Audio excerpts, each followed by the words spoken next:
everyone, this is Natasha. I wanted to share with you a small Blitsy haul that I received today, and I had to keep my husband away from the box because he was eager to bust into it himself, but I told him no, that's my treat, I get to open it. So he wrote all sorts of goofy things over the box, which if you've watched any of my other videos and you know my husband or have been exposed to him, you know that's his sense of humor. So I only picked up a few items, but I did definitely want to share with you the items that I did pick up, in particular these eyelet and washers. So a lot of you probably have used eyelets.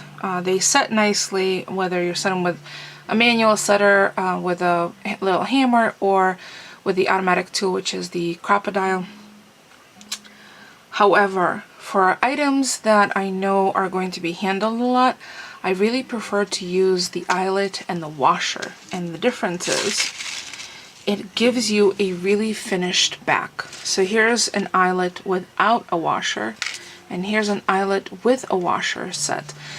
So what it does is it prevents any of that like splayed fraying from displaying, and it keeps a relatively smooth back. So you put the eyelet on the peg portion, you put whatever you're placing the eyelet on, and then on top of it you place the washer. So when you crimp it, when you go to push it down, if you're using the automatic tool or the handheld tool, it makes this wonderful little sandwich. There's nothing splayed, there's nothing sharp, there's nothing to catch on.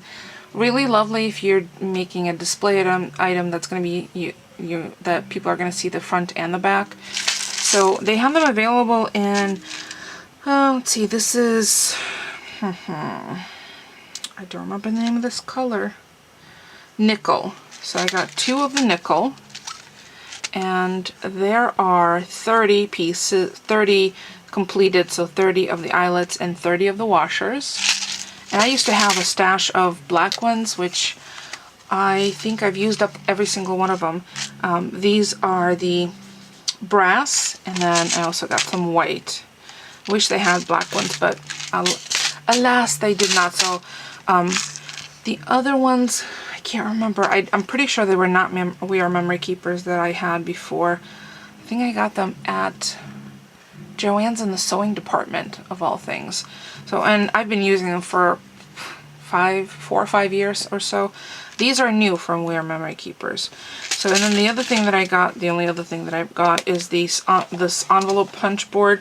I succumb to it. Ordinarily, I buy prepackaged envelopes, you know, a box of. But lately, because of the humidity, I've noticed that the gum envelopes end up sticking to themselves. I've gone through not 1, but 3 separate boxes of gum seal envelopes that, due to humidity and temperature changes, completely stuck to themselves, so they were totally useless. So I thought maybe I would try this out. Now I also have another envelope making tool, but this has a much nicer finish, and you can use thicker cardstock than the other tool that I have that you would need thinner paper that you just rip around a template. So I'm looking forward to playing around with this, and it has all the guide on it. There are lots and lots of videos online available, including through We Are Memory Keepers, on how to use it. Comes with its own little bone folder and has grooves and settings. So this is the punch on the rounding.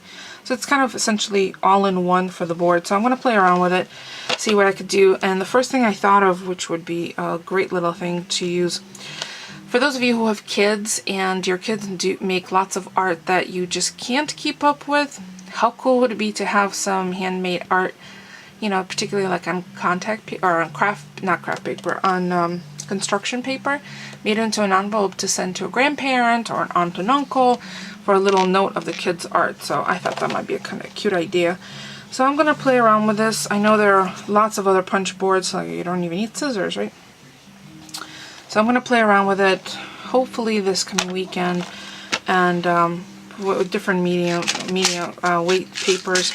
And I'm so happy to have restocked these eyelets and washers. Again, I'm going to have to keep an eye out for the black ones. But that's it. That's it for me for today. Don't forget to thumbs up. It's free for you and it helps me out. And I will see you next time. Links to the referral for Blitsy will be in the description box. Thanks for watching, everyone.